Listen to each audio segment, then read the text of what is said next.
Bienvenidas y bienvenidos a todos a este seminario de sostenibilidad global. Nosotros somos una organización de la sociedad civil que hemos tomado el tema de transición energética justa como un área de trabajo prioritaria para los próximos 3 años.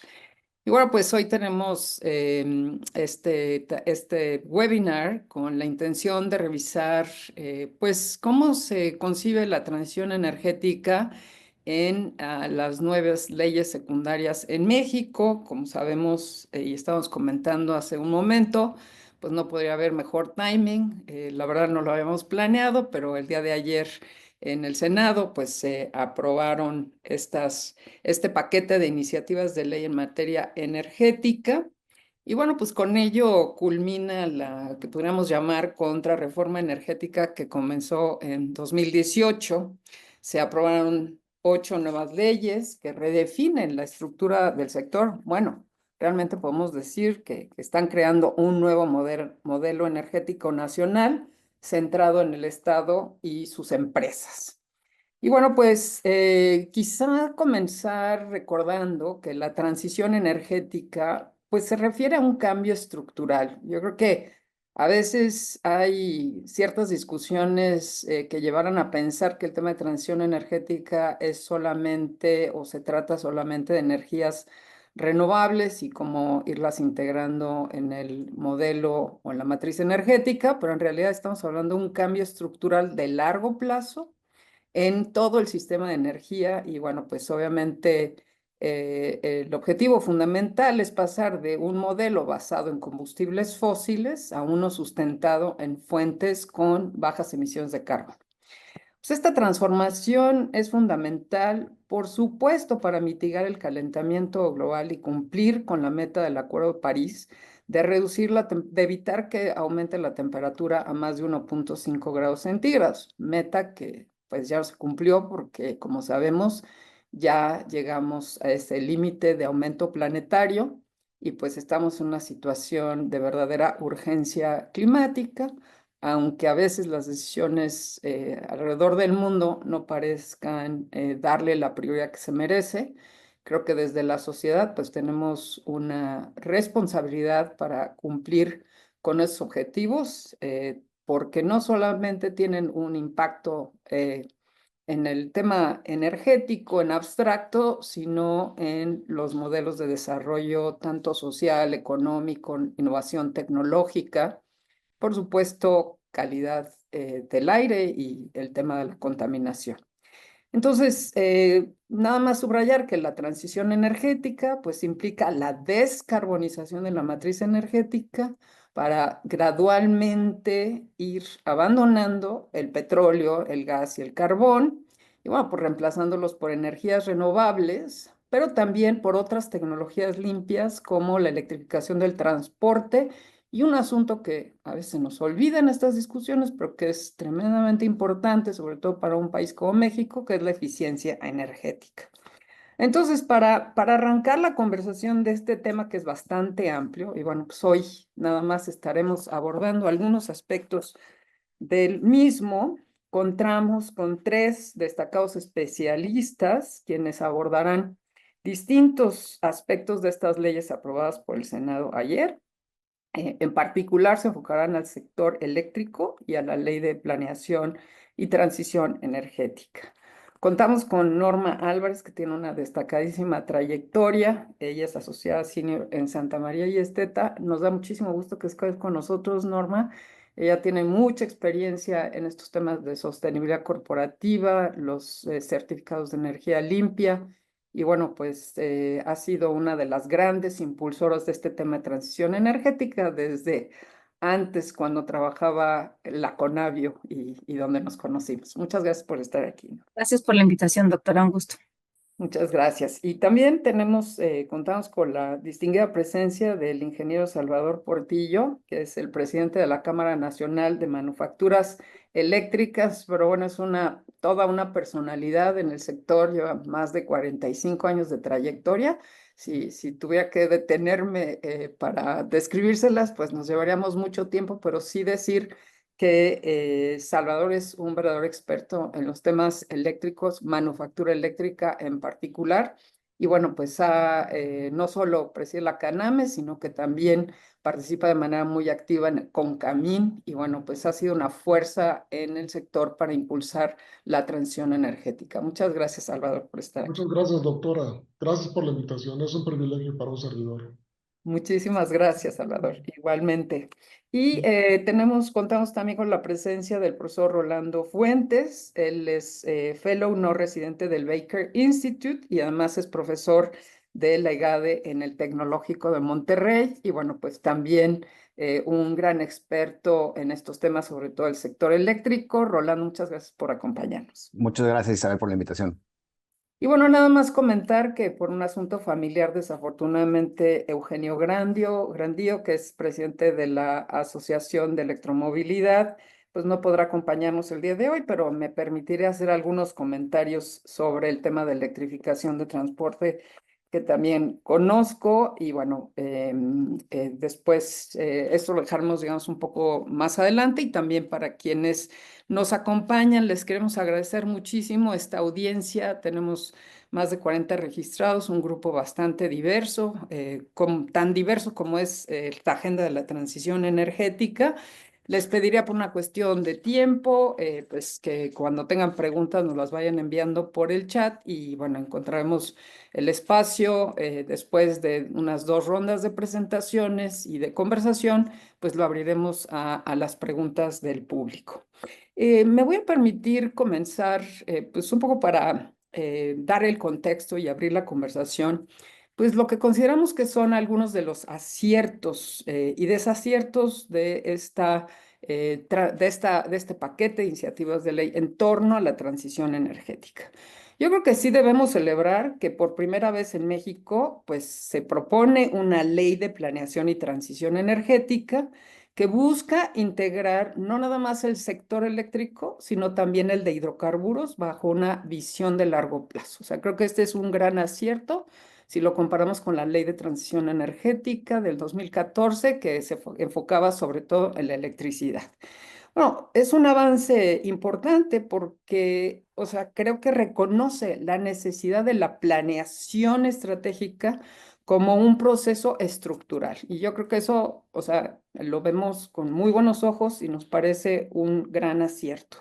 También otro acierto importante es la creación de esta estrategia de transición energética con una visión de largo plazo a 15, 30 años, pero también un plan de transición energética y aprovechamiento sustentable de la energía, PLATEACE, que establece acciones concretas para la electrificación del transporte, la reducción de emisiones y el impulso de energías renovables. Esto pues obviamente es lo que siempre hemos deseado, que haya una continuidad en las políticas energéticas más allá de los cambios de gobierno. Entonces, de implementarse, pues creemos que este es un gran acierto. El otro gran acierto es la inclusión de la ley de biocombustibles. Creemos que es un paso positivo para diversificar la matriz energética y obviamente fomentar combustibles más limpios en el sector transporte, aunque realmente la ley es muy general y bueno, no sé si nos vaya a dar tiempo de tratar esa ley en lo particular. Pero bueno, creemos que, pues como ya muchos otros países han mostrado, como el caso de Brasil, pues los biocombustibles pueden tener un lugar importante para reducir la dependencia de los combustibles fósiles. Otro gran acierto es que la electromovilidad sí se menciona de manera explícita en la Ley de Planeación y Transición Energética, como en la Ley del Sector Eléctrico. Esto significa que, bueno, pues por lo menos hay un reconocimiento de que se requiere un marco legal para incorporar la modernización del transporte como una clave en la transición energética. Esto también es una diferencia fundamental con la ley de transición energética anterior, en donde, bueno, pues casi de manera natural, porque este es un fenómeno relativamente nuevo, el de la electrificación del transporte, pues no se contemplaba, pero nos da gusto ver que se incluye este sector porque, como sabemos, es una enorme oportunidad para reducir las emisiones. Este sector es uno de los más contaminantes en México y en el mundo. Y finalmente, como les decía, pues el énfasis la eficiencia energética, pues es otro gran acierto. O sea, creo que una gran parte de esa ley de planeación y transición energética, pues sí establece la necesidad de introducir medidas de eficiencia energética, sobre todo en la industria y en el sector residencial. Después podríamos hablar de que se pierde la oportunidad, por ejemplo, de conectar ese tema de eficiencia energética con el transporte y sobre todo la electrificación de transporte, que en sí pues, los vehículos eléctricos son una solución de eficiencia energética, ¿no?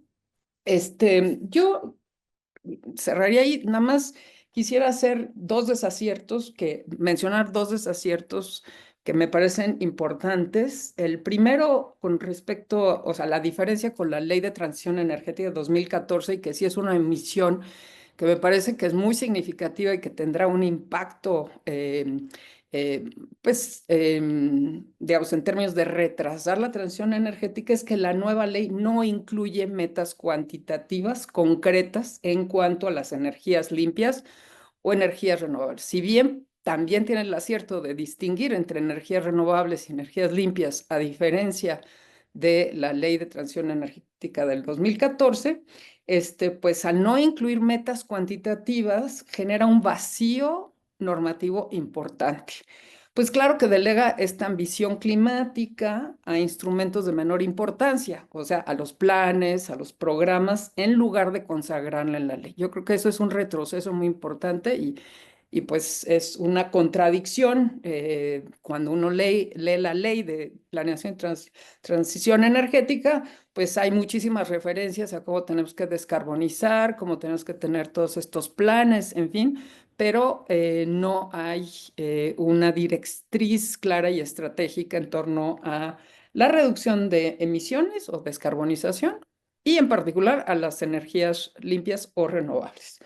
Y el otro tema que me parece crucial es la exclusión de la Semarnat del Consejo de Planeación Energética. Yo creo que es una omisión bastante grave porque la Ley General de Cambio Climático pues le otorga la rectoría en la reducción de emisiones a la Semarnat, pero en este nuevo marco la transición energética es definida exclusivamente por la CENER y por las empresas estatales y ahí no hay ningún contrapeso ambiental.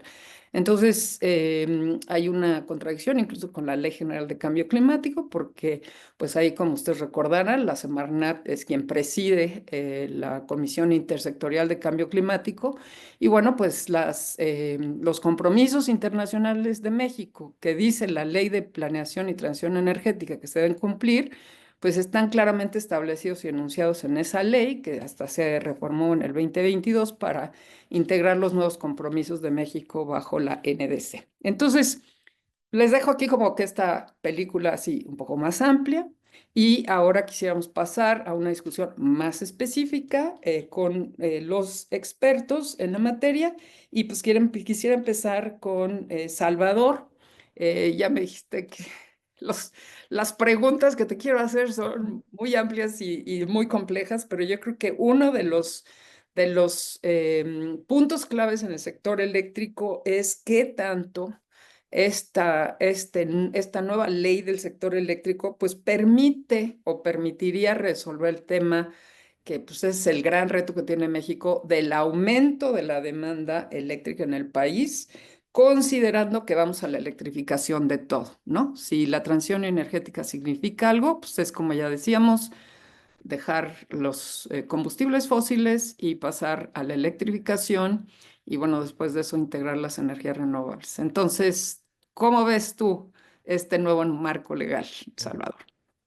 Mi querida Isabel, muchas gracias por la oportunidad. Te saludo con afecto. También saludo con mucho afecto a los panelistas destacados que me acompañan, a Norma Álvarez y a Rolando Fuentes y a la distancia a Eugenio Grandío. Yo veo, como tú lo mencionas atinadamente, muy atinado, que ahora la ley, primero, tienes una bola de cristal por haber hecho este panel precisamente hoy, después de que han sido aprobadas sin comas las leyes. Pero hay un punto muy relevante para mí desde la propia nombre de la ley. La ley ahora es Ley de Planeación y Transición Energética. Y además es una planeación vinculante. Por mucho tiempo, la Cámara Nacional de Manufacturas Eléctricas ha insistido en la necesidad de una planeación. El sector eléctrico nacional no se puede improvisar y no puede responder a temas de urgencia, sino que se debe planear a 5, 10 y 15 años. Como tú lo dijiste y lo apuntaste, hay que determinar en dónde están las cargas, dónde está el crecimiento, o dónde se quiere promover el crecimiento económico, en qué parte de la República Mexicana, para, primera pregunta, saber si hay la disponibilidad de energía eléctrica en ese punto o cómo se le va a dotar. Entonces,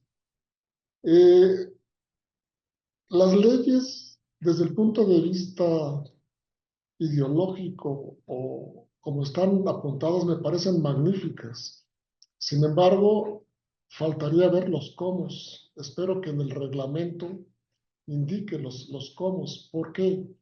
Porque para mí todavía no hay respuestas cómo vamos a incentivar a la iniciativa privada para participar en proyectos de generación y con particular énfasis a las energías renovables. Pero hay un punto muy relevante que poca gente que no sea técnico lo señala. Primero, no puede haber transición si no hay transmisión y distribución de energía eléctrica. Y desde hace algunos años, por no inferir ninguna culpa, por lo menos 10 a 15 años, no se ha invertido suficientemente en la infraestructura eléctrica de transmisión y distribución.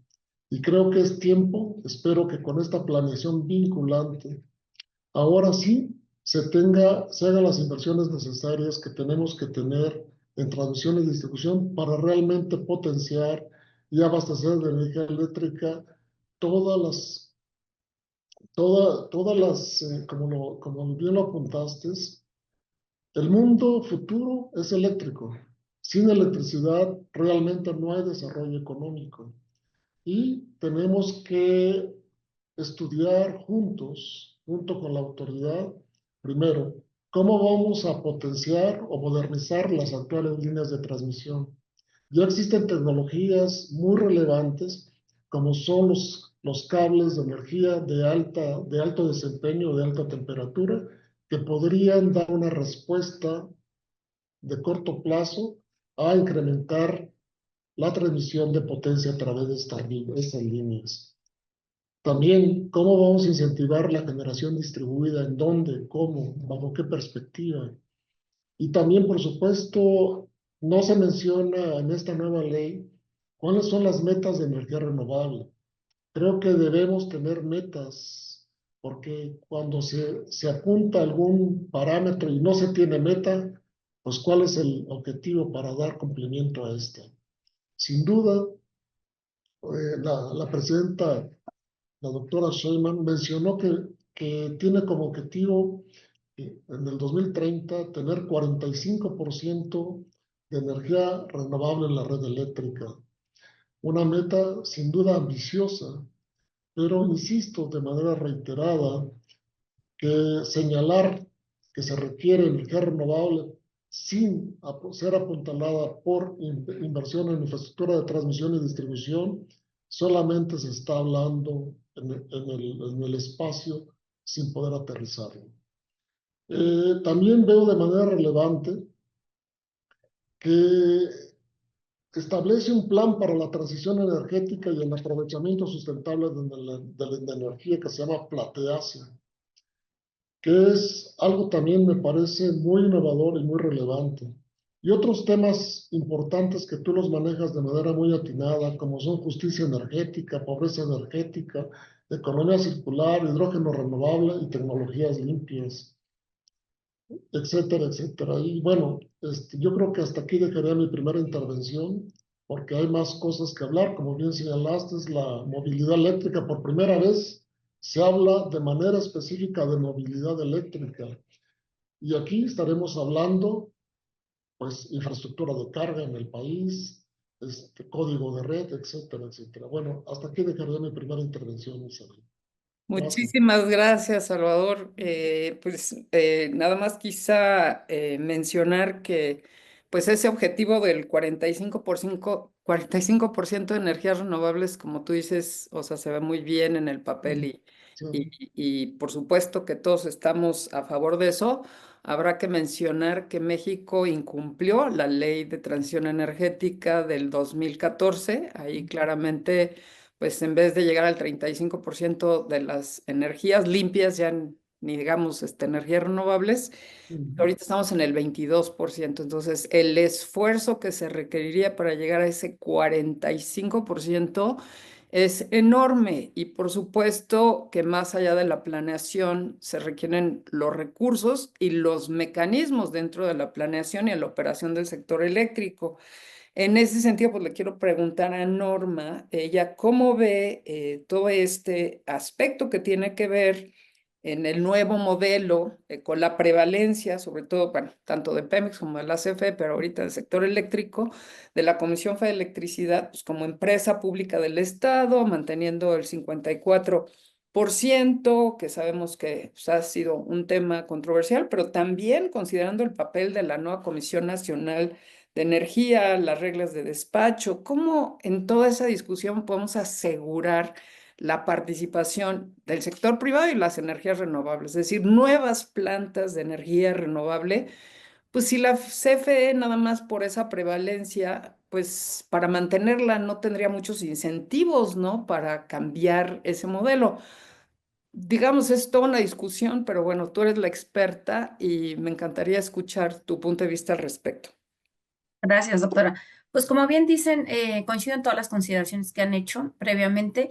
Aquí llama la atención este nuevo modelo, el paradigma, en donde CFE tiene el papel prevalente, como bien lo comentó, doctora, y la esencia pues radica en cumplir con su responsabilidad social, que nadie está en contra, y garantizar la continuidad y accesibilidad del servicio público de electricidad. Pero fíjense, desde que se reformó la Constitución se habla de servicio público de electricidad. La primera contradicción desde el punto de vista jurídico que observamos en este modelo, ¿no? Porque habla de que va a seguir existiendo un mercado. Si hay un mercado, no puede ser público ni la generación ni la comercialización, que son las actividades que aparentemente, de acuerdo a la nueva ley, la ley del sector eléctrico, van a estar abiertas a los privados, a la participación privada. Entonces, de ahí hay un primer foco rojo, ¿no? Luego, CFE, como bien dice, pues sí tiene incentivos, pero ¿hasta qué punto este incentivo con esta prevalencia los va a obligar a modificar su matriz energética hacia una matriz energética más limpia? Esta es una de las grandes incertidumbres, porque si bien es cierto que hablan de que el 54% de la inyección a la red debe provenir de CFE y el 46% de los privados, no se especifica en la ley si es en la inyección en el mercado, y luego se habla de un promedio anual. Tampoco queda muy claro si es el promedio anual de generación o el promedio anual que se inyecta a la red o en el mercado o con las plantas que ya están operando. Entonces, esta indefinición jurídica, eh, si bien es cierto que se está abriendo, dejando las bases para que la participación privada pueda participar, es difícil saber cómo vamos a traer esta inversión, porque a pesar de que la ley habla de tres modelos, la producción a largo plazo, que son los nuevos PIEs, inversión mixta, que es un desarrollo entre el 54% del Estado y 46% del particular, no queda claro todavía la definición de las reglas específicas. ¿A qué me refiero? En la producción de largo plazo, bueno, ya es mucho más claro que va a ser un pie, con la diferencia de que los activos se los va a quedar CFE. Falta ver las bases de licitación ya para los detalles, como dicen por ahí, el diablo está en los detalles. La parte de inversión mixta, aquí queda la duda. O sea, en cada proyecto, el 54% va a participar el Estado y el 46% el particular. Primera duda. Luego, ya que participan, el Estado va a participar con recursos, entendemos que sí, pero tampoco no se ha pronunciado la CFE en este sentido. No ha habido esta especificación. Tendríamos que ver ya cuando se desarrolla el reglamento y también la legislación específica a través de disposiciones administrativas de carácter general, que entendemos que esta facultad la va a tener ahora la nueva Comisión Nacional de Energía, que no tiene todas las facultades, porque entendemos que también ahora se le han dado facultades al SENACE, también a la Secretaría de Energía, que que en materia eléctrica pareciera que la Comisión Nacional de Energía va a seguir teniendo estas facultades con una estructura orgánica pues muy diferente a la que tenía que los comisionados. Ahora se habla de un director general, pero que abajo tiene un consejo y un comité directivo, un consejo que tiene, pareciera, facultades por arriba de él, en el cual forman parte de la Secretaría de Energía, órganos de la academia, entre otros participantes. Esta desmenuzación, ¿cómo decir? Desglose de las facultades y cómo lo van a implementar con la planeación que nos está proveniendo de esta ley, es donde no queda claridad, ¿no? O sea, la planeación vinculante va a aplicar también para las autoridades, porque este es un punto clave para que realmente cambie el paradigma y que la integración de energías renovables y limpias pueda ser una realidad, ¿no? Como bien comentaron, no se llegó a la meta de 35% para el 2024 en generación limpia, porque hubo ahí unos cambios regulatorios que afectaron la contabilidad en la energía que se integró en la red. Y bueno, también queda la duda de que el mercado eléctrico, cómo realmente va a participar el privado, ¿no? Si CFE va a entrar en primer lugar o no en este despacho económico, en estas nuevas reglas con bases en criterios de eficiencia económica y asignación, que ahí es donde entra la duda, la asignación, no solo el despacho económico, como veníamos haciéndolo, y cómo van a subsistir tres modelos diferentes. ¿A qué me refiero? En los transitorios de la ley dice que van a quedar vigentes pues los contratos que ahora ya no le llaman legados, que vienen de la ley de Servicio Público de Energía Eléctrica. Luego va a haber una revisión, es lo que dice la ley de estos contratos, sobre todo entiendo al autoabasto. Luego que todavía hay algunos vigentes por algunos años. Luego tenemos los contratos firmados al amparo de la ley de la industria eléctrica y ahora los nuevos contratos que se van a firmar bajo esta nueva ley. Va a ser un poco difícil ver cómo se van a poder subsistir tres modelos de entrega de energía diferentes desde el punto de vista técnico. Aquí yo no me puedo meter un poco más, voy a dejar a mis compañeros que lo hagan, pero desde el punto de vista jurídico también vemos inconsistencias, ¿no? Y luego tenemos el otro ingrediente que pudiera ser benéfico, ¿no? No lo sé, que la planeación va a ser vinculante y ya se aplicarán sanciones en el caso de incumplimiento. Necesitaríamos ver el marco programático, cómo complementa esto para ya bajar las disposiciones específicas. Hasta aquí lo voy a dejar, doctora, para dar oportunidad a mis compañeros. Gracias.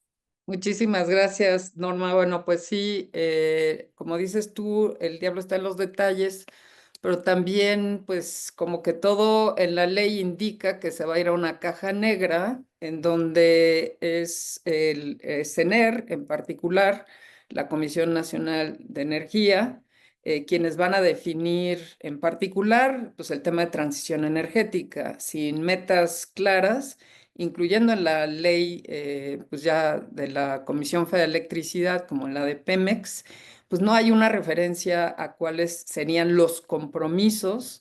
Y bueno, otro tema que podemos tratar más adelante con más detalle, las métricas para saber el cumplimiento de esos compromisos, porque tampoco está integrada la Ley General de Cambio Climático, aunque por ahí hay algunas referencias.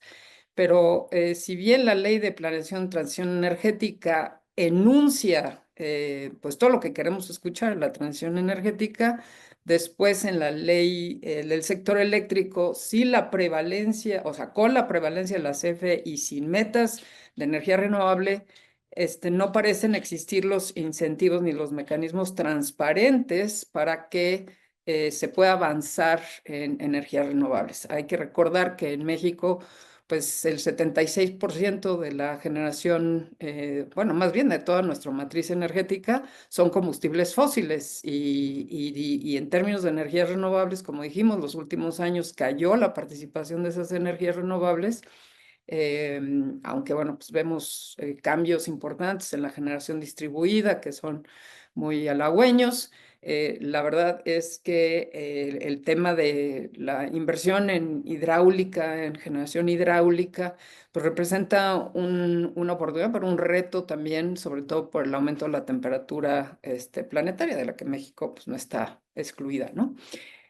Rolando, tú has escrito mucho sobre este tema, has apuntado a distintas áreas, digamos, en donde ves no solo la contradicción, sino impactos más específicos, incluyendo en la relación con Estados Unidos. Sin lugar a dudas, pues somos un país integrado a los Estados Unidos, dependemos de la importación de gas de los Estados Unidos. Tenemos un tratado con ellos que, bueno, pues ahorita está en revisión y creo que algunas disposiciones en estas iniciativas de ley tienen implicaciones en ese sentido, también áreas de oportunidad. Entonces, Rolando, por favor, si nos puedes dar tu punto de vista. Gracias, Isabel y a los demás miembros del panel, a Salvador y a Norma. Me parecieron muy interesantes los puntos que han tocado. Isabel, tú decías que una de las debilidades de la nueva ley de transición y planeación energética era la carencia de métricas cuantitativas, ¿sí? Yo te voy a decir que la desventaja de la nueva ley de la industria eléctrica es el establecimiento de metas cuantitativas, ¿sí? Mira, para mí el meollo del asunto, y después podemos platicar sobre los pormenores de otros temas, pero el meollo del asunto es esta división de 54-46% de la división del mercado. No entendemos si es generación, no entendemos si es capacidad, no entendemos si es flujo, si, como decía Norma, es un promedio anual que haría menos sentido en todo caso. Y me recuerda mucho, bueno, esta división 54-46, yo no sé si sale de un modelo de optimización, yo no sé si sale de alguna otra, o de dónde salió. Sí, para mí esto es una medición arbitraria. ¿Por qué no 51-49? ¿Por qué no 55-45? ¿Por qué exactamente? Sí, eso se me hace muy arbitrario y me recuerda el dicho de algún comediante estadounidense que dice que el 76% de las estadísticas se dicen al vuelo. ¿Sí? Yo creo que a alguien se le ocurrió decir que 46, 54, y así quedó y nadie lo ha cuestionado. Y eso se me hace muy problemático. Te voy a decir por varias razones, ¿no? La primera es que simplemente es bad economics. ¿Sí? No hay otra forma de decirlo. Lo que está diciendo esta ley es que va a haber dos curvas de oferta para un mismo mercado, en donde la primera curva de oferta tiene costos marginales crecientes más rápido, que es la de CFE. ¿Sí? Y la segunda ley perdón, la segunda oferta tendría costos marginales menores, con un segmento más largo de costos marginales igual a cero, porque son los renovables, y con un incremento marginal más lento, ¿no? La pendiente un poco más lenta, lo cual te da resultados contraintuitivos, ¿sí? Te daría resultados contraintuitivos de que cuando la demanda sea mayor, el precio sea menor. Cuando la demanda sea menor, el precio puede ser mayor. Sí, entonces digamos que esto es, hay que decirlo con todas las letras, bad economics. No hay otra forma de decirlo. Esto es principios de economía. ¿Sí? Esto te va a llevar a otros problemas. ¿Sí? Yo no veo cómo puede ser enforced esta ley. ¿Sí? Cómo se puede hacer valer esta ley. ¿Quién va a estar monitoreando? Sí, o sea, oye, si el mercado eléctrico se establece al minuto, al segundo, alguien va a estar monitoreando y cuál va a ser la pena. Sí, oye, y si, como mencionaba Salvador, si esto fuera de incapacidad, etcétera, imagínate la planeación a 15 años para saber específicamente que cumpla con el 54-46%, se me hace simplemente que es una ley que no se puede cumplir, no se puede operacionalizar, no se puede monitorear, y una ley que no cumple con estas características, pues está sujeta a que no se cumpla, o a corrupción, o a que, como dicen en inglés, game the system, ¿no? O sea, tú le vas a encontrar la cuadratura a medio cumplir todas estas cosas porque no tiene ningún sentido. ¿Sí? No hay ningún sentido esta división. Creo también que una de las razones por las cuales está esta ley es porque hay una concepción equivocada, errónea, de los objetivos de política. ¿Sí? Nos han dicho mucho que el objetivo es la soberanía energética, y creo que se confunde con seguridad energética. ¿Sí? Y no son iguales estos dos términos. Para empezar, y desde el punto de vista, yo como economista, es de que establecer la seguridad, perdón, la soberanía energética es mucho más caro. ¿sí? Porque si nosotros pensamos que la seguridad energética es que el mismo país, y en este caso no solamente privados, sino el Estado, sea el que otorga, el que oferta toda la energía, ¿sí? Pues el marginal en el último tramo, para pasar de 99 a 100%, que es lo que se pretendería, porque una soberanía energética es 100% o no es, pues sería muy caro, ¿sí? Simplemente porque las opciones, las alternativas para lograr eso son menores. La seguridad energética, digamos que creo que tiene más o menos el mismo objetivo, es, pues tienes más opciones, ¿no? De satisfacerla. El Estado no necesita proveerla al 100%, sino que puede hacer uso de las atribuciones que tiene el Estado como rector del mercado para lograrla y que se tenga esa satisfacción, ¿no? Y fíjate, si te ibas a la letra, esta división del 54-46%, en un extremo, para cumplirla, podría ser el caso de que, pues de que corten la generación, ¿sí? Porque si para cumplirla, si el objetivo de ley es que CFE mantenga el 55% del flujo, por ejemplo, de la inyección, oye, pues para lograrlo tengo que dejar que otros que estén produciendo no produzcan. Sí, o sea, es el sinsentido que yo le veo. Y para mí es poner literalmente los bueyes por enfrente de la carreta. ¿Sí? Ese no es el objetivo. Tener seguridad soberanía energética cuando no tienes energía suficiente para atraer empresas ¿cómo se dice? De datos intensivas en energía, eso no es seguridad energética. ¿Sí? Entonces creo que están esas dos concepciones. En mi siguiente apartado voy a ser un poco más optimista. Ajá, me parece muy bien. No, pues me parece que es o sea, un tema súper importante el que traes a la mesa, Rolando. Muchísimas gracias. Porque, bueno, pues esa discusión entre seguridad energética y soberanía energética, ¿no? Es muy paradójico, creo yo, cuando se habla de una política nacionalista que está muy orientada a la autosuficiencia.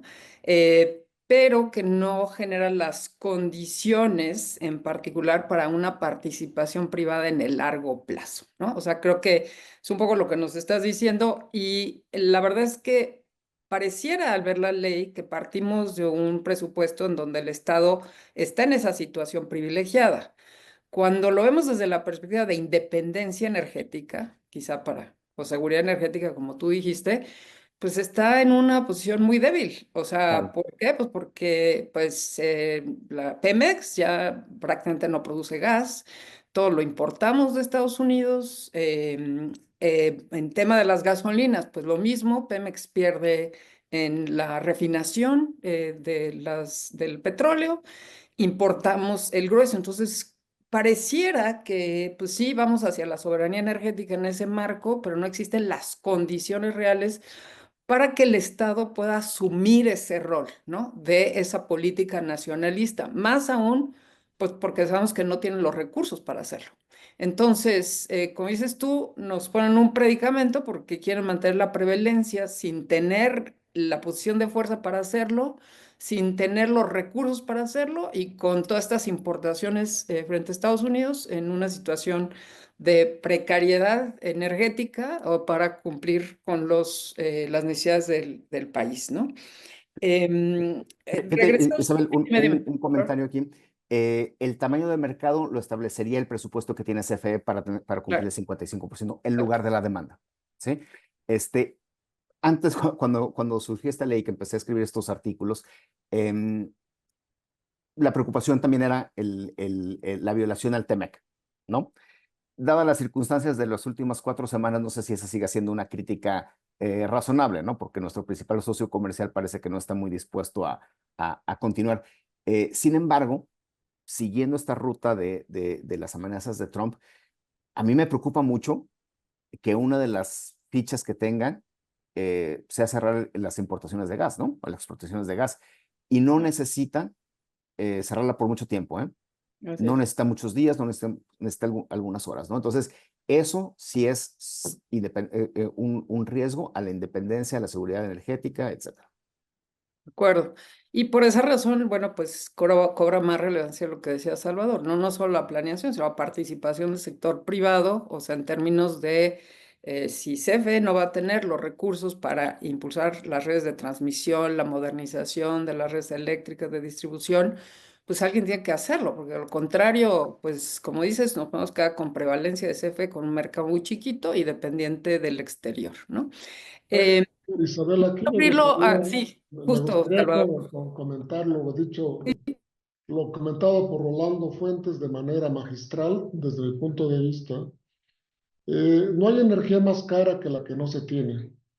Y en este momento la capacidad disponible de CFE, por lo menos teórica, es 90 gigawatts, pero la que se puede despachar es 55, más o menos, y ya con eso tenemos problemas serios de despacho.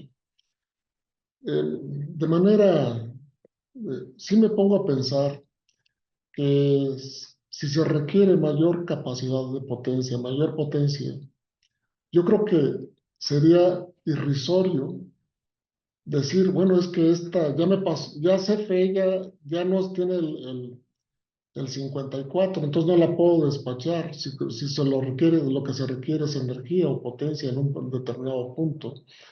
Y también ese es un modelo, pues, que no es fijo, va a ser variable, no es estático, me refiero que en este momento la CFE sí está construyendo 6 plantas ciclos combinados a lo largo del país que van a entrar en el año 2026, 2027, son 6 gigawatts, pero la necesidad de potencia es más alta que eso en los diferentes puntos del país. Hay nodos y líneas saturadas.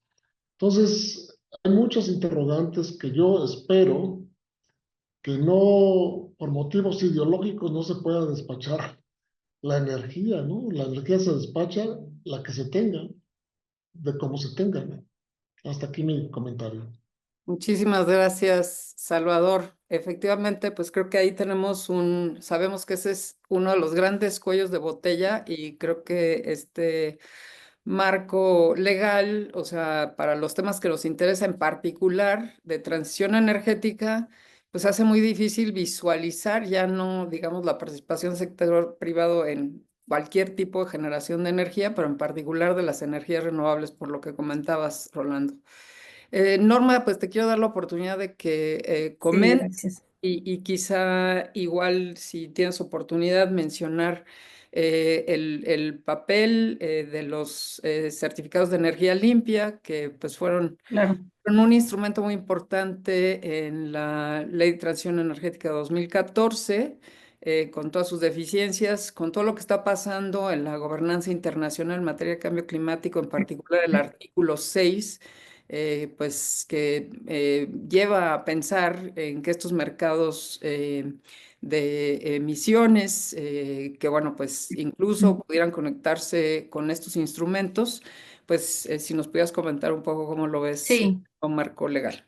Gracias. Claro que sí, doctora, muchas gracias. Bueno, es muy importante que en este tema tengamos en consideración que primero la ley es muy ambiciosa al tratar de vincular las atribuciones que tiene la Semarnat, que yo no he oído en el discurso mucho, pero creo que es muy importante, porque la ley habla de metas de descarbonización.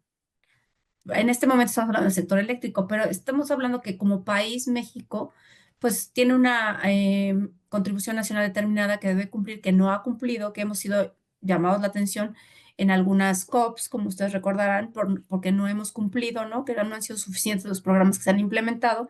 Entonces, creo que aquí los certificados de energía limpias en su momento fueron un instrumento que permitió integrar, porque el objetivo del instrumento es integrar energía limpia a la matriz energética, ir cambiando nuestra configuración de la matriz energética hacia fuentes limpias, ¿no? No se hablaba en ese momento cuando se creó de energía renovable solamente, sino se quería, tomando las condiciones de México, tropicalizar y se incluyó también a la nuclear y a algunas tecnologías con algún grado de eficiencia fijado por la Comisión Reguladora de Energía para que integrara energía limpia en la red.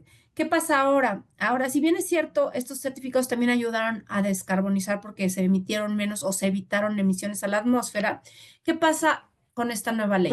Pues desde la ley del sector eléctrico y la ley de ley de transición y planeación energética, vemos cómo los certificados de energía limpia en una parte se está desvirtualizando, o sea, desconceptualizando el objetivo para el cual fue creado. ¿Por qué lo digo? Porque ahora no importa solamente que sea energía limpia, no importa cuándo pusiste tu planta, no importa si es una planta vieja, si ya está contabilizada esa generación limpia dentro de nuestra contabilidad nacional de cómo vamos avanzando en generación limpia integrada en la red, pues vas a obtener certificados de energía limpia. Entonces, es un mecanismo que se está perdiendo la naturaleza para el cual fue creado. Entonces, aquí pierde el valor económico en términos de por qué voy a invertir en energía limpia si no voy a tener un extra adicional, ¿no? Como eran los certificados y cómo voy a traer esta inversión. Pero también tiene un lado bueno que le puede dar valor al certificado, que le da una vigencia. Cuando se crearon los certificados de energías limpias, eran indefinido el tiempo para su vigencia y los podías usar para el cumplimiento de tus metas a lo largo de los años. Aquí también hay una diferencia que habla que las metas se van a fijar, antes se fijaban 3 años en adelante para cada año. Ahora las metas de generación limpia lo que dice es que se van a fijar por 3 años. Esto también pues tiene dudas, ¿no? Porque no sabemos cuáles van a ser estas metas ni con base en qué criterios se van a fijar. Y cuando se crearon los certificados de energía limpia, se crearon vinculados al mecanismo de las subastas eléctricas, que nadie habla ya porque pues fueron canceladas, como sabemos, por el gobierno desde el sexenio pasado. Y entonces, al tener una subasta eléctrica, pues había un incentivo para los generadores de que el mejor precio iba a estar garantizado por unos años para poder invertir en el país. Y ahora los certificados de energía limpia pues, se quedan sin esta otra engranaje que tenían, aunque no ha dicho ahora el gobierno que no van a haber subastas de energía eléctrica. eh, Vamos a ver qué mecanismos competitivos va a proponer, pero a mí me causa la duda cómo competitivo si estamos hablando de una ley del sector eléctrico, donde un actor que es el principal en el sector, tiene prevalencia. Ahí es donde la parte de la teoría económica no está haciendo como un clic, ¿no? Y pues los certificados de energía limpia también, ¿cómo los vamos a vincular con los mercados de carbono? Este tema es muy importante porque en México, como sabemos, solo el sector eléctrico ha definido una línea base para cumplir metas de reducción de emisiones, pero el sector turismo, el sector transporte, los demás sectores de la economía no. Entonces, como país necesitamos definir una línea base para las emisiones a nivel nacional. Y de ahí también el sector eléctrico, que es el segundo emisor, porque como sabemos, el transporte en México es el primer emisor de gases de efecto invernadero. De ahí la importancia de que se va a empezar a regular la electromovilidad, ¿no? Pero creo que es importante que estas metas se diseñen en conjunto con la Secretaría de Medio Ambiente, porque esta ley pareciera ser progresiva, la Ley de Transición y Planeación Energética, porque habla de una vinculación con la Semarnat, aunque no hay una definición de cómo se crean los mecanismos que vinculen estos instrumentos, ¿no? Lo voy a dejar hasta aquí para que mis compañeros puedan hablar. Muchísimas gracias, Norma. Les recuerdo a la amable audiencia que nos pueden enviar sus preguntas por el chat. Vamos a cerrar en unos 10 minutitos para tener la oportunidad de integrar las preguntas de quienes están asistiendo. Quizá nada más mencionar rápidamente que en el materia de electromovilidad, ya que lo mencionaste, Norma, que bueno, pues como decíamos, era uno de los sectores que se dejó fuera en la ley de transición energética anterior, que pues ciertamente ha sido uno de los sectores más disruptivos, sobre todo en el tema de autos, si bien no todo tipo de transporte.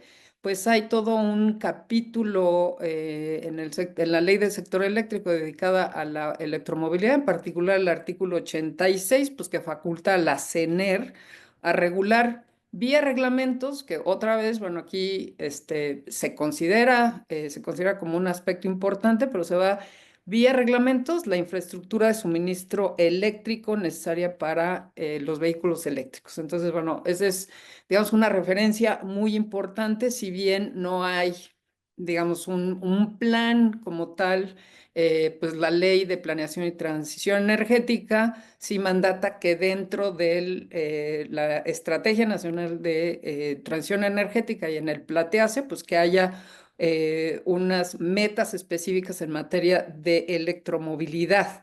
Yo creo que además ahí, pues sí, se aclaró que cuando hablamos de electromovilidad, pues estamos hablando de motores eléctricos o híbridos recargables, porque este sí Ujú. había sido un tema muy importante en la industria. Pues hay varias empresas que habían impulsado mucho la idea de que los híbridos también son eléctricos y tenía la misma consideración. Y yo creo que esta aclaración es importante porque obviamente, pues cuando hablamos de eléctrico estamos hablando de híbridos enchufables, o sea que hay toda una conexión, digamos, con el sector eléctrico. También creo que es muy importante que el artículo 87 mismo crea la figura de la Comisión Nacional de Energía como autoridad técnica para establecer los criterios de interconexión de tarifas y condiciones de uso de dicha infraestructura de carga a los vehículos eléctricos. O sea, creo que es también una referencia muy importante, si bien no se desarrolla más el articulado en torno a este tema o las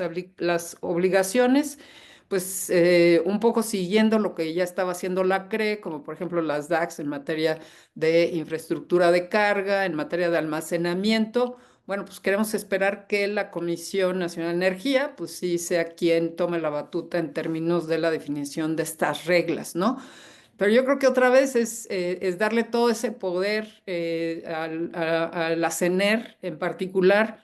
Y como yo mencionaba, la Semarnat está excluida de la toma de decisiones. De hecho, la Semarnat tiene un rol consultivo, o sea, sí está considerado dentro del consejo, que pueda participar, pero solo dando su voz y no voto, lo cual me parece un tremendo desacierto, pues dado que la Semarnat es la que define, ¿no? Las reglas para la reducción de emisiones. Entonces, aunque las leyes, tanto hidrocarburos, sector eléctrico, hacen referencia a la descarbonización, como decías tú, Norma, las metas, y dicen que la ley de transición y planeación y transición energética debe integrar metas de descarbonización, pues no dice cuáles, ni tampoco es una referencia específica a la Ley General de Cambio Climático, ¿no?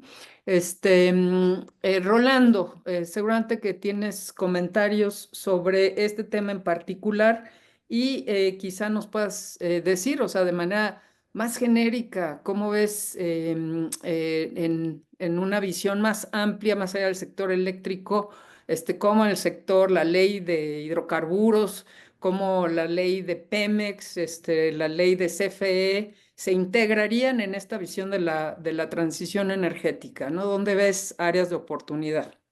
Mira, antes de pasar a ese tema, Sí, creo que la parte de movilidad eléctrica es muy importante. Qué bueno que se haya incluido, porque no estaba incluido en versiones, en la ley anterior, lo primero que habían comentado. Em, Sin embargo, este es un sector, fíjate, eh, que no está nada dicho. Si no hay un modelo, por ejemplo, de negocios fijo, ¿sí? Muchas personas pensamos que las electrolineras son gasolineras que en lugar de poner gasolina van a poner electricidad, y eso es totalmente diferente, ¿no? El sí, modelo de negocio de una gasolinera, por ejemplo, está en la ubicación. El modelo de negocio de una electrolinera puede estar relacionado con donde se encuentran las líneas de distribución, etcétera. Y hay un elemento también muy importante de que bueno, y esto, por ejemplo, lleva un modelo de negocio diferente, de que no sabes si el futuro va a ser las cargas rápidas, por ejemplo, como si fuera una gasolinera, oye, yo llego, lo pongo y se carga muy rápido, o el swap de baterías, ¿no? Por ejemplo, que es como una caja de refrescos que llegas y te cambian la caja de refrescos y te la ponen, ¿no? Entonces, a mí me parece bien la ley. Creo que en la filosofía no, fíjate, porque centraliza en la CENER algo que no está todavía para centralizarse, todavía es un ecosistema vivo, ¿sí? No puede todavía meterse dentro de. Entonces, no tengo la respuesta para eso, pero creo que no me gusta tanto, ¿sí? Y te había dicho que iba a ser más optimista en mi segunda intervención, y por ahí una de Luciano diciendo de las leyes secundarias y de la generación distribuida. Fíjate que para mí el punto bueno de la ley eléctrica es como empuje, esta apertura que tienen, y también en los programas de gobierno, de un impulso a la energía solar, ¿no? Sobre todo en el norte, que hace mucho sentido. ¿sí? Hay radiación solar, hay muchos aires acondicionados, y lo que yo le veo de benéfico, digamos, que podría ser alguna forma como algún puente, es que un plan masivo de energía solar cambia la naturaleza de un problema, ¿no? La naturaleza de un problema ahorita de construir líneas de transmisión grandes, es un problema de infraestructura que por naturaleza es complejo y tardado, ¿sí? Si ahorita nos ponemos las pilas para solucionar eso, vamos a ver los resultados en 5 años. Con energía solar es un poco más dinámico, ¿no? Y conviertes un problema de infraestructura a uno de logística y manufactura, con resultados más rápidos y sin necesidad de tanta infraestructura aledaña, ¿no? De transmisión, etcétera, ¿no? Digamos, ya para la pregunta en específico sobre la ley de hidrocarburos, sí, los hidrocarburos tienen un rol en la transición energética, ¿no? Eh, ¿Qué tanto que no sé, es algo que no sé si entiendo que es un buffer, es una parte de seguridad. Los renovables necesitan el backup de las plantas convencionales que son de combustibles, etcétera. Pero creo que le puede quitar limelight a los renovables por decir, oye, mira, estamos haciendo algo en transición energética en hidrocarburos, a menos que sea algo sobre captura y secuestro de carbono, ¿no? Que también es algo que están siguiendo las grandes petroleras, pero es muy caro, ¿no? Bueno, hasta ahí sería mi comentario. Muchísimas gracias, Rolando. Pues aquí tenemos ya varias preguntas en el chat y quizás, Salvador, pudiéramos continuar con esta discusión sobre generación distribuida, redes de distribución, o sea, y qué tanto las leyes, o sea, digamos, sabemos que ese mercado ha crecido independientemente, o sea, por las necesidades energéticas, pero ¿dónde ves tú las áreas de oportunidad que tanto a través de este nuevo marco legal se puede impulsar, como decía Rolando? Bueno, esta área de oportunidad, o, las leyes, perdón, las redes de distribución, las redes inteligentes, los sistemas de almacenamiento, pues quizás estamos visualizando un cambio estructural en el sector eléctrico como lo conocíamos, ¿no? Pero sí, me interesa mucho tu opinión en esa materia. Bueno, ya hay un cambio positivo, no suficiente desde mi perspectiva, pero ahora ya te permiten hacer generación distribuida de 500 kilowatts o 700 kilowatts. Ujú. Como bien lo apuntó Rolando, por qué no un mega? ¿Por qué no dos? ¿Por qué no cinco? ¿Por qué no 10? No sé de dónde salieron los 100 de los 700 kilowatts, pero bueno, ya es un avance. Y también tú puedes generar de manera aislada 20 megawatts. No necesariamente significa que puedas, que tu inversión potencial con esta inversión en generación distribuida sea atractiva o no, pero al menos es factible. También por ahí alcancé a ver una pregunta.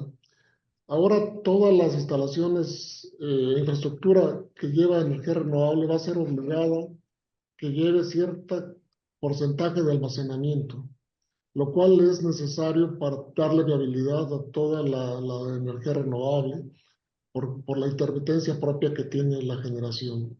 Entonces, sí, yo pienso que va a crecer por necesidad la generación distribuida. Sin embargo, insisto, si no se potencia, si no se invierte, si no hay un plan claro de infraestructura de transmisión y distribución, va a ser un tanto limitado su crecimiento. Es más, no lo veo viable el incremento en energías renovables si no hay un plan maestro, un plan claro de inversión en redes de transmisión y redes de distribución, incluyendo, por supuesto, almacenamiento en baterías. Muchísimas gracias, Salvador. En ese sentido, tenemos varias preguntas para ti, pero también Norma y Rolando, si quieren participar. Una pregunta específica es si se está abriendo la puerta a los particulares para el sector eléctrico y con la infraestructura de CFE transmisión, que se tendrá la capacidad. Hay otra pregunta con respecto, bueno, esto ya creo que lo mencionamos, el marco regulatorio de la generación distribuida. Nos dice aquí Luciano, pues que ve con alto nivel de centralización en paquete de leyes secundarias que termina por convertir al mercado mayorista en simple maquilador. ¿Qué opinan? También la generación distribuida tiene pocos incentivos. Bueno, eso creo que ya más o menos lo respondieron, pero ¿quién quiere de ustedes que quiera Bueno, responder? yo me Sí, apunto por favor. para responder desde el punto de vista de infraestructura eléctrica, háblese de transmisión y distribución. Los desarrolladores eléctricos que están afiliados a la Cámara Nacional de Manufacturas Eléctricas están más que listos y tenemos la suficiente capacidad para afrontar todos esos proyectos y podemos participar. La limitación en este momento es el modelo de contrato que pide la CFE para hacer este tipo de proyectos.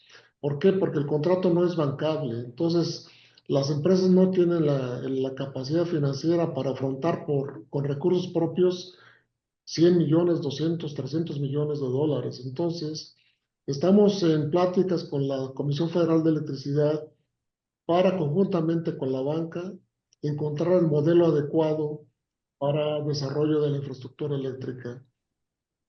La generación distribuida, ya lo señalé, eh,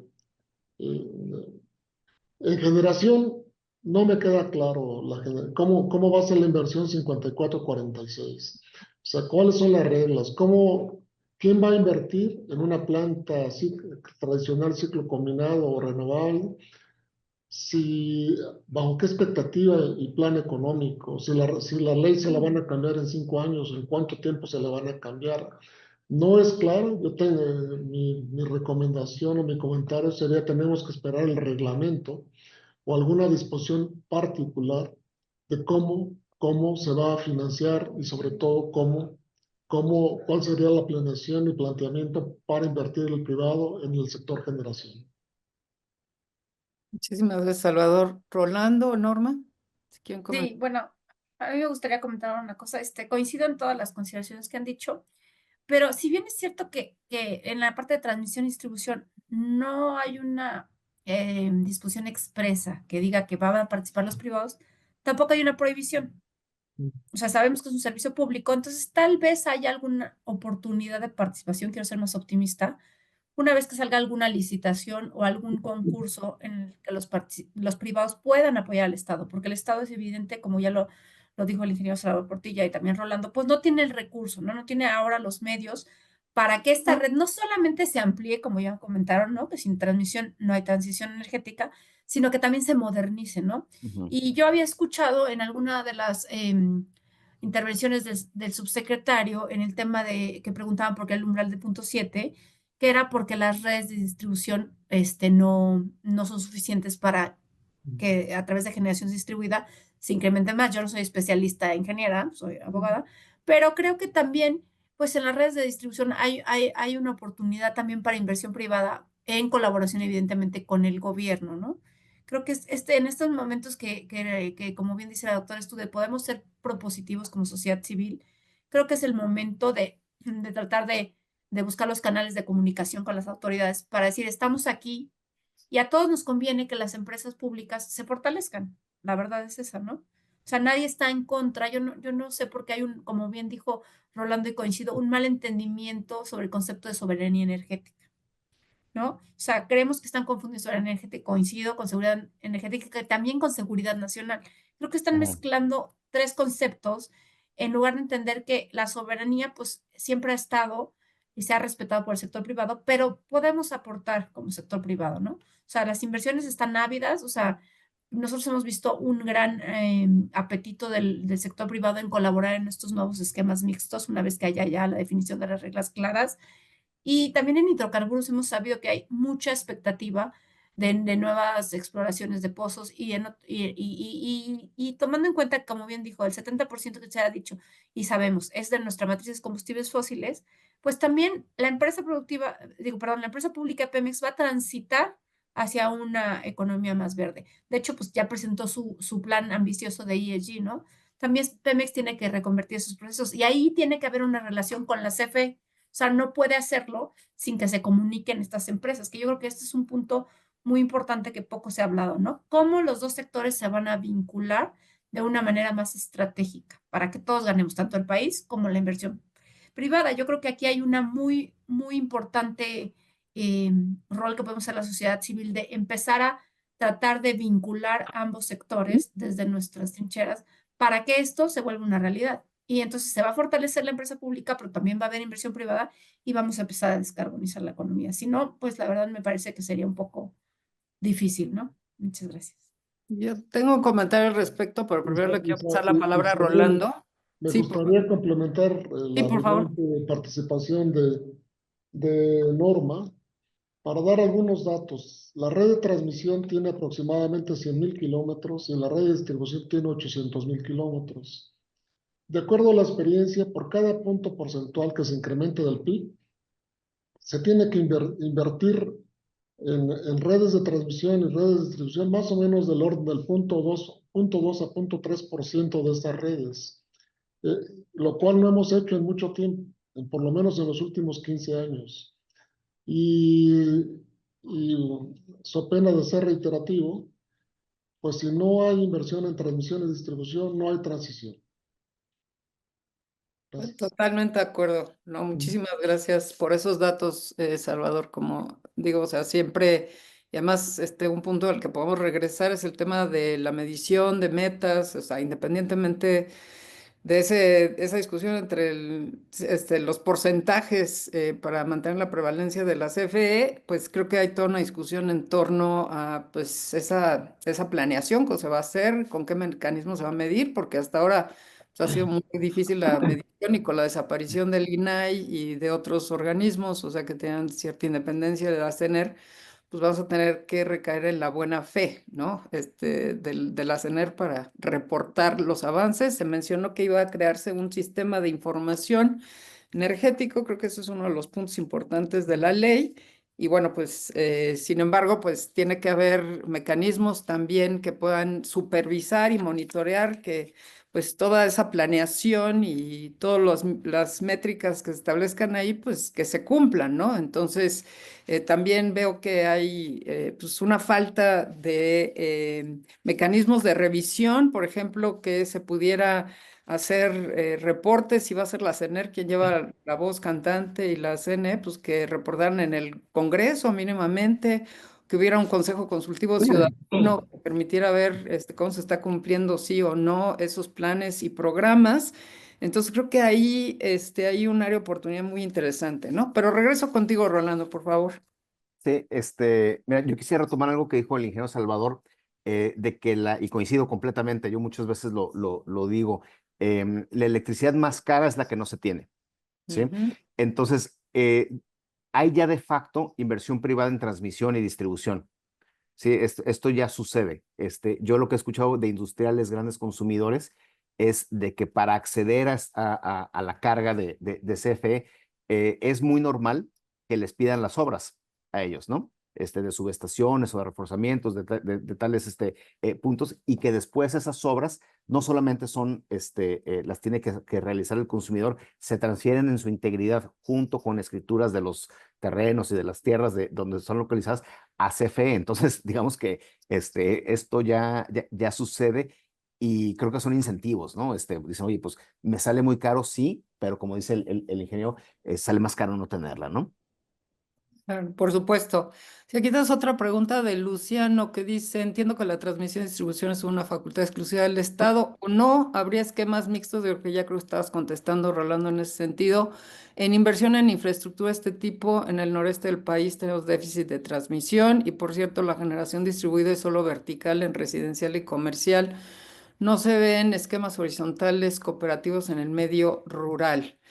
Yo tengo algún comentario, pero antes quisiera abrirlo. No sé si Rolando y Salvador o Norma tengan algunas respuestas a Luciano. Y también por ahí pregunta Naomi Montes que si se cuenta con alguna normativa o regulación que incluya el uso de baterías que corresponda al 30% de la capacidad de energía solar o eólica.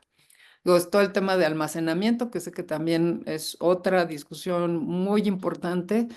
sobre todo pues si vamos a privilegiar la generación distribuida, pues el tema de almacenamiento es importante y hay una conexión que normalmente no se hace con la electromovilidad. Finalmente esos vehículos también son sistemas de almacenamiento y Exacto. aunque ya han avanzado un poco las regulaciones en ese sentido, pues yo creo que no se ha vinculado suficientemente con la discusión sobre almacenamiento en general y las nuevas disposiciones, ¿no? Y me gustaría dar respuesta, creo que se llama Luciano. Sí, la inversión en infraestructura de transmisión y distribución es potestad exclusiva del Estado mexicano. Ujú. Sin embargo, como bien lo señaló Norman, eso no significa que el privado no pueda participar en estos proyectos. Lo relevante para mí de la nueva ley es que dice una planeación vinculante. Esto significa, o lo quiero entender de esa manera, que si la CENER dice que se tiene que hacer alguna infraestructura en transmisión y distribución, pues se tendrá que hacer. Porque antes, pues se mencionaba, pero no necesariamente se tenía que hacer. Pero sí, lo que significa es que las redes de transmisión y distribución son potestad del Estado mexicano, pero la planeación es por parte de la CENER y los privados podemos participar bajo esquemas de financiamiento mixto llamados PIDIREGAS también. También en almacenamiento no está normado todavía, pero he visto que normalmente en cualquier proyecto de energía renovable están pidiendo el 30% de manera reiterativa en capacidad de almacenamiento. No está normado, pero pronto será normado por las autoridades. Sí, Muchísimas gracias. complementando Sí, aquí, Norma. si me permiten, al Sí, por ingeniero, totalmente de acuerdo en todo. Y bueno, acordémonos que ya hay unas disposiciones administrativas de carácter general en CONAMER para el tema de almacenamiento. Espero que ahora que esté la nueva comisión se retomen para que ya sean de carácter obligatorio, porque ahí ya había una regulación sobre los sistemas de almacenamiento, ¿no? Los SAIs famosos. Entonces, creo que es importante, aunque en muchos proyectos ya te obliga el SENACE cuando te vas a conectar con energía renovable, como decía el ingeniero Portillo, ya te obligan a tener tu sistema de almacenamiento. Entonces, esto es una realidad que ya llegó para quedarse. Entonces, tenemos que entender que es complementario. No, no podemos ver los instrumentos de política energética desfasado uno de otro. Todo está vinculado. Entonces, creo que esto es muy importante, que la perspectiva y la lectura que le demos a las leyes, si bien es cierto, nos guste o no, el modelo ya cambió. Entonces, hay que ver cómo le hacemos para poderlo implementar en la medida de que cada uno pueda participar, que pues no son las inversiones que se esperaban en el sector con una reforma tan agresiva como la de 2014, es cierto, pero también hay oportunidades. Entonces veamos que yo coincido con Orlando que tal vez esta no especificidad de la ley en algunos temas nos da margen para pensar que podemos participar y que en la regulación secundaria van a venir oportunidades de negocio. Como les digo, no en la medida tal vez tan ambiciosa que todos el sector esperáramos, pero creo que no podemos esperar que CFE en la Estrategia Nacional del Sector Eléctrico, pues habla de 32.4 billones de dólares de inversión público-privada. Entonces, necesariamente está considerando el sector privado, porque este dinero no lo tiene el gobierno, ¿no? Y en la misma estrategia está manifestando que espera que las empresas privadas instalen, perdón, entre 6.400 y 9.550 megawatts en su estrategia. Entonces, por parte del sector privado. Entonces, necesariamente esto requiere una inversión muy grande. Ellos estiman, la verdad, no sé si sea muy corta lo que estiman, entre 6 y 9 billones de dólares, pero esto necesariamente involucra al sector privado, a las empresas. Ahora hay que ver los incentivos y los mecanismos, ¿no? Claro, como decíamos, la gran paradoja es que en un momento en el que no existen recursos públicos, el Estado adopta esta idea de la prevalencia y entonces hace muy difícil porque pues, hay una ambigüedad intrínseca, como decía Salvador. Si tuviera los recursos para invertir en toda la transmisión, redes de transmisión y distribución que se requieren, bueno, pues quizá al hacer crecer el pie para todos, o sea, ese pastel, pues aunque la participación del sector privado fuera menor, obviamente está ampliando el pastel, ¿no? Estamos hablando de un crecimiento del mercado eléctrico, pero sí la ley, lejos de dar la claridad a los inversionistas y considerando la prevalencia de la CFE, y si no tiene los recursos para hacerlo, bueno, pues entonces va a participar el sector privado, pero con un pastel más pequeño. O sea, creo que esa es toda la discusión, digamos, de fondo, ¿no? O la gran paradoja. Sí. No sé, Roland, si tendrás algún comentario adicional, me gustaría pues dejar unos minutitos para hablar del tema de hidrocarburos y algunas otras preguntas que tengan del público. En particular, creo que, bueno, ya se habló un poquito de los CELS, pero también hay unas discusiones, digo, una pregunta más específica de Héctor González en torno a la medición sobre las líneas base y la emisión de bonos de carbono. Norma, que a lo mejor tú nos pudieras comentar. Sí, bueno, aquí no entendí muy bien la pregunta, pero si la entiendo es cómo se va a hacer. Bueno, ahorita hay grupos de trabajo, sé que están suspendidos porque habían grupos en el Consejo Consultivo del sector, del sector energético, el COCOSE, que tenía el Semarnat, que trabajaba de la mano con CFE, CNER y todas las autoridades y el sector privado, pero entiendo que están parados ahorita los grupos que estaban trabajando en las disposiciones operativas del mercado de carbono. Entonces aquí también desde la sociedad civil lo que podemos todos ir haciendo es llamar la atención a Semarnat para que retome estos grupos de participación, para que estas disposiciones operativas que no han sido emitidas fomenten o más bien estén orientadas a que ya haya una obligatoriedad para el mercado de carbono, porque como saben, no se ha hecho obligatorio. En principio tenía que ser obligatorio hace 2 años para el sector eléctrico. No fue así porque estas disposiciones no han sido emitidas, aunque las empresas ya tienen metas de descarbonización y por eso se está volviendo obligatorio desde sus corporativos y los compromisos internacionales que tienen al interior y de sus empresas.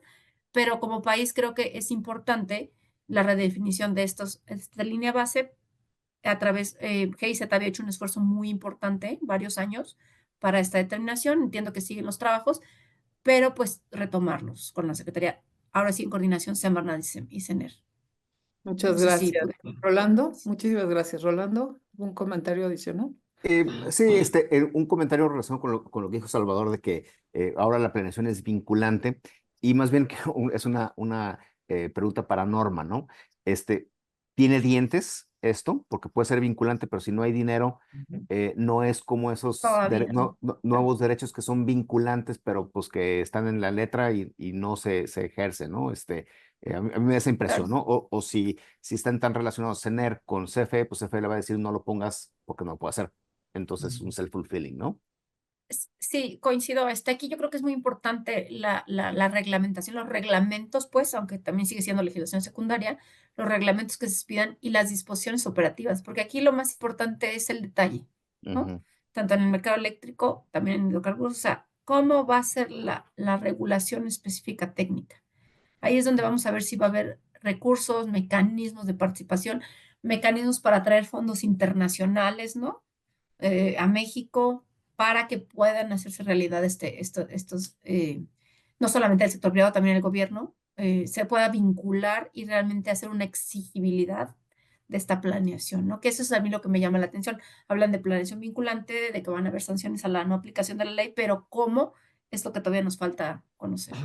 Ok. El Cuando marco no tenemos programático y la prevalencia del Estado, ¿no? O sea, de las empresas públicas. sí. Sí. Muchísimas gracias. Pues miren, yo quería no es compartir con ustedes lo que yo veo como una disonancia estratégica en el conjunto de las leyes, o sea, en particular entre la Ley de Planeación y Transición Energética y la Ley de Hidrocarburos. Porque aunque la Ley de Planeación y Transición Energética menciona la descarbonización, y de hecho de manera explícita la Ley de Hidrocarburos dice que el plan de desarrollo del sector hidrocarburos a 15 años deberá ser consistente con la Estrategia Nacional de Transición Energética. También establece que la CENER, en coordinación con la Semarnat, debe actualizar la línea base de emisiones de dióxido de carbono equivalentes del sector hidrocarburos y proyectar una disminución de emisiones según los compromisos de la Ley General de Cambio Climático. En realidad, pues no establece metas obligatorias, como se acaba de decir, no hay objetivos concretos de reducción de emisiones. Sabemos muy bien que además, si vemos las leyes de Pemex y CFE, pues el modelo de concentración de estas dos empresas, pues sí genera dudas sobre la verdadera transformación del sector. O sea, para empezar, la ley de las empresas públicas del Estado fortalece su papel monopólico, pero no les impone obligaciones claras en generación de renovable o eficiencia energética. Esto, pues obviamente va a frenar la diversificación de la matriz energética, por más de que la ley de transición energética diga que sí se tienen que establecer esas metas, en las propias leyes de Pemex y CFE, pues no hay tal exigencia. Y también, pues como decía Rolando, la ley del sector de hidrocarburos prioriza la autosuficiencia en petróleo y gas, lo que entra en contradicción directa con los compromisos climáticos de México. Aunque se incluyen medidas para reducir fugas de metano, no hay sanciones, como se decía aquí, ni mecanismos de control claros que garanticen su cumplimiento. O sea, son como, pues, buenos deseos, ¿no? Entonces, digo, yo lo quiero dejar ahí, es una discusión mucho más amplia. Creo que vamos a organizar otro webinar en particular para ver los temas en particular del sector hidrocarburos y Pemex, porque creo que sí ameritan una conversación un poco más amplia. Pero en este momento, pues me gustaría como regresar con todos ustedes. No sé si haya más preguntas en el público que ha estado muy atento, pero me gustaría regresar con ustedes por una reflexión final. ¿Qué recomendaciones? Aquí sabemos que estas leyes se pasaron en fast track. Aquí no tenemos ninguna intención, otra que no sea pues ser propositivos, abonar desde la sociedad. Creo que a todos nos importa que tengamos un sistema energético que sea robusto y que permita el crecimiento de la economía mexicana, el bienestar de los mexicanos. Algo que no mencionamos, pero que también quizá lo podemos dejar para otro webinar, es el tema de pobreza energética. Creo que sí, ese es uno de los grandes aciertos, haber mencionado la importancia de la equidad en la transición energética y bueno, yo celebro que esto sea así, pero también hay toda una discusión en torno a eso y yo sí quisiera decir que bueno, este tipo de foros es importantísimo porque pues todas las leyes son perfectibles, o sea, aquí no se trata nada más de hacer un posicionamiento ideológico, sino de contribuir desde la sociedad con los expertos con los que contamos y cómo podemos mejorar independientemente de que pues, ahora se tenga un modelo en donde hay prevalencia del Estado. Nuevamente, pues una prevalencia real del Estado no se puede si no hay recursos financieros y no existen ahora. Entonces, creo que la participación del sector privado de la sociedad es cada vez más relevante precisamente por eso, ¿no? Entonces, una serie de recomendaciones. Podemos empezar contigo, Rolando, luego Norma y cerramos con Salvador. Y no sé si haya comentarios del resto de la audiencia y si no, bueno, al final me gustaría nada más que los que puedan prender su cámara para que puedan sacar una foto y que podamos difundir en redes. Muchísimas gracias. Adelante, Norma. Perdón, Rolando. Sí. Ok, gracias. Mira, creo que como reflexión final, Norma dijo varias veces, ¿no? Que esto ya cambió, ¿sí? Y entre más rápido nos pongamos, estamos en ese chip, en ese mindset de que esto ya cambió, más fácil vamos a poder hacer, digamos, aportaciones, ¿no? Yo lo que he propuesto en otros lugares es de cómo podemos combinar a lo mejor, válida preocupación de la soberanía energética con la eficiencia. ¿Sí? No tienen que estar peleados necesariamente. ¿Sí? No tienen que ser, tengo soberanía, pero a costa de la eficiencia y viceversa, ¿no? Y dejando de lado ideologías y preconcepciones, etcétera, yo, por ejemplo, lo que he propuesto es que la prevalencia de la CFE esté sujeta a desempeño, ¿sí? No esté dada, no esté ya escrita en piedra, sino que esté relacionado con la capacidad, por ejemplo, de satisfacer la demanda. ¿Sí? La capacidad de hacer ellos mismos una transición energética hacia fuentes más renovables, a lo mejor mediciones de blackouts, ¿sí? ¿Cuánto tiempo duran? Etcétera, ¿no? Entonces, yo creo que eso puede ser una forma, un híbrido, en donde se mantiene, digamos, yo creo que el espíritu de la ley es, oye, le tenemos que dar campo a CFE para que se recupere, pero no como regalo, no como algo escrito en piedra que ya se va a quedar ahí secula seculorum, ¿no? O sea, que tenga prevalencia y que sea una empresa pública del Estado no debería significar que no sea eficiente y que no tenga Exacto, mecanismos y metas de cumplimiento, digamos, en términos de su rol público, que es generar electricidad, la transmisión y todo lo que se está proponiendo, ¿no? Sí, exactamente. muchísimas gracias, Rolando. Sí, Norma, adelante. Sí, también coincido con Rolando y también ver que el tema que no abordamos mucho, el de justicia energética, nos permite empezar a incorporar otros elementos que a nivel internacional se están discutiendo, ¿no? Y también ahí podemos acceder a fondos para poder integrar mayores energías renovables en la red, ¿no? O sea, tomar en cuenta esto, toda la ola de ESG también, que tampoco nos dio tiempo ahora en este webinar de tocar, ¿no?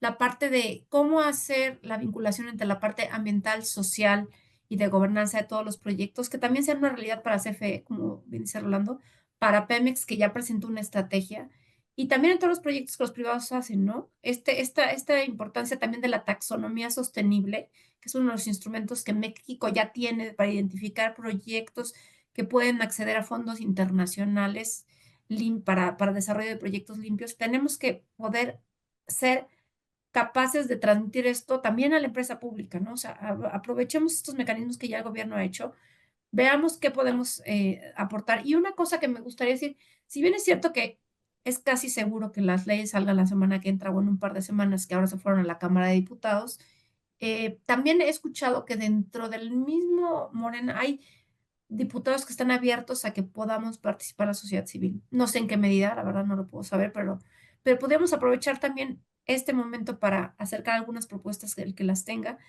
para tratar de mejorar la ley general, ¿no? O sea, recuerden que la ley, bueno, marca el framework, ¿no? Delimita el marco con el cual vamos a actuar, pero también existe el reglamento, va a haber oportunidades de trabajo y todas las disposiciones que salgan en CONAMED. Yo, la verdad, he visto que la gente poco participa últimamente en CONAMED, cuando siguen publicándose a consulta pública varios proyectos. Creo que ahí también tenemos que estar atentos para ver cómo vamos a poder aportar en estos nuevos esquemas regulatorios, ¿no? Y pues lo Muchísimas dejo ahí gracias, con Norma. mucho Sí, bueno, ya, agradecimiento por haber participado. no, muchísimas gracias a ti. Pues sí, establecer mecanismos robustos de monitoreo, transparencia y rendición de cuentas creo que es un tema importantísimo y por lo que dices tú, todo este movimiento de ESG, cualquiera que sea el destino de esta discusión es inevitable, o sea, no podemos evitar el cambio climático, su impacto y las empresas ya no lo están viendo como un tema ni de futuro, ni de riesgo lejano, sino pues un riesgo cotidiano, ¿no? Ya en sus operaciones, entonces estos temas van a seguir ahí.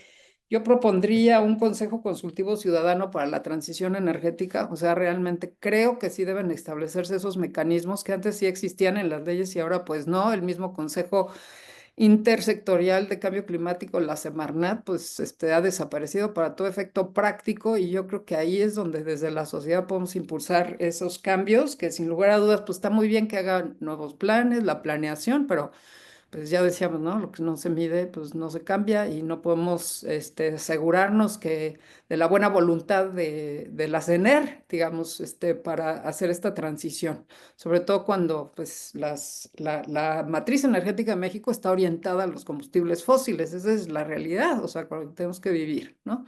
Salvador, por favor. Pues agradecerte cumplidamente, Isabel, y a los excelentes panelistas, Rolando y Norma. Me preocupó de sobremanera lo dicho por Rolando. Espero que realmente la vinculación, la planeación vinculante sí tenga dientes, porque si no, nada más fui demasiado optimista. Y quisiera terminar con tres reflexiones, ¿no? El sector eléctrico debe garantizar la integración efectiva de las energías renovables a la red a través de una expansión estratégica de la infraestructura en transmisión y distribución. Norma, que es la experta, debemos fortalecer los esquemas de certificados de energías limpias para poder incentivar la inversión privada en renovables y garantizar su viabilidad económica. Y finalmente, debemos colaborar con el gobierno para definir un marco regulatorio estable y atractivo para la inversión en energías renovables, asegurando las condiciones óptimas para el desarrollo de la industria. Eran mis reflexiones y otra vez agradecer el que me hayas incluido en este magnífico panel. Al contrario, muchísimas gracias, Salvador. Efectivamente, un gran panel. Yo reiteraría algunas de las recomendaciones que se han hecho. Como dices, Salvador, yo aplaudo y creo que subrayo que la importancia de reinstaurar y de rediseñar los certificados de energía limpia en el mundo entero. Ahorita todas las empresas, las grandes corporaciones están viendo este mecanismo definido bajo el artículo 6 del Acuerdo de París como un área de oportunidad para movilizar recursos y sobre todo en algunos sectores pues que tienen que ver con la biodiversidad, un aspecto que parece que no está relacionado, pues está sumamente relacionado el impacto de los proyectos, sobre todo de Claro. petróleo y gas, pues es muy significativo el tema de remediación y esto ofrece una oportunidad para atraer recursos a sectores vulnerables y que han sido afectados por estos proyectos de infraestructura de combustibles fósiles. Como decíamos, pues la transición energética no puede depender solo del sector público, o sea, México debe atraer inversión privada en energías limpias, o sea, finalmente la transición energética es también innovación. Entonces, perdemos una oportunidad nada más para decir si tenemos más energía o no, de no promover el sector privado y sobre todo para estas energías limpias, la innovación en electromovilidad, almacenamiento, está cambiando de una manera pues muy disruptiva alrededor del mundo, independientemente de que haya actores como Estados Unidos que quieren detener esa transición pues es a costa suyo, porque la innovación realmente tecnológica, pues ya en muchos de estos sectores, pues ya arrancó y no es que quizá la puedan retrasar, pero no se puede revertir esa tendencia. Y creo que ahí México, o sea, sí hay por ahí una vinculación a los temas de política industrial y la participación del Estado mexicano, pero en estas leyes no hay ninguna referencia a instrumentos de incentivos económicos, por ejemplo, en el tema de electromovilidad o las cadenas de suministro en manufactura eléctrica, en donde México pudiera muy bien posicionarse como uno de los grandes líderes, no solo en América Latina, sino en el mundo. Entonces, yo creo que la ley, más allá de lo que diga la ley en términos de cómo se reparte la energía, cómo se genera, o sea, no hay una conexión explícita, lo cual sí me sorprendió a los temas de innovación tecnológica, ¿no? Por ahí hay una referencia por aquí y allá, pero pues se jactan a veces de decir que México es la 12ª economía más importante del mundo, pero nuestra inversión en innovación, sobre todo en un sector como este, en la transición energética, bueno, pues debería de ser un área prioritaria también para incluir al sector académico en México. Yo sí quiero insistir en que es urgente que la Semarnat tenga un papel activo en la planeación energética. O sea, sí me parece increíble que no esté o sea, que no tenga un voto en el Consejo de Planeación Energética, sobre todo cuando estamos hablando de transición energética. Digo, puede ser que en otros temas pues no tenga mucho que decir, pero si se está diciendo que vamos a impulsar el cambio, pues tendría que ser un cambio que esté alineado con esos compromisos de cambio climático. Y finalmente, pues lo que decíamos, un sistema robusto de monitoreo y rendición de cuentas. O sea, yo creo que esa referencia que se va a crear un sistema de información está muy bien, pero bueno, yo creo que la transición energética, en pocas palabras, no se puede quedar en el discurso. O sea, esa ley de planeación y transición energética tiene muy buenas intenciones, pero son muchos enunciados porque no están las reglas claras, como decía Salvador, simplemente tener cuáles van a ser las metas de energías limpias y de energías renovables en los próximos 10, 15, 20 años y que eso sea la guía para la planeación vinculante pues ya está en las leyes, está consagrado en las leyes y no en reglamentos o programas que se derivan de ella.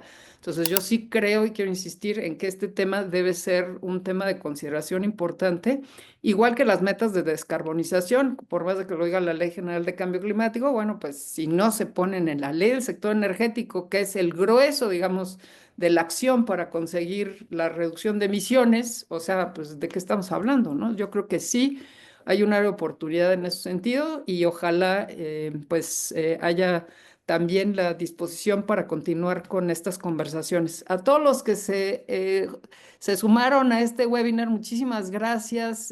Sí, encantados, vamos a seguir Dolores, vamos a continuar con los webinars y con estos espacios de conversación que son muy importantes, y para los que puedan prender su cámara, se los agradeceríamos para tomar una foto y empezar a difundir también en redes sociales para inspirar a más personas a que participen en estos diálogos. Muchas gracias a nuestros excelentes panelistas, muy honrados. Hola, Edgar, ¿qué tal? Gracias. Rolando, Gracias, Rolando. Salvador, Gracias, un privilegio tenerlos en este gracias, Norma. espacio de reflexión. Gracias a todos. Gracias. Gracias, saludos. Gracias a todas, todos.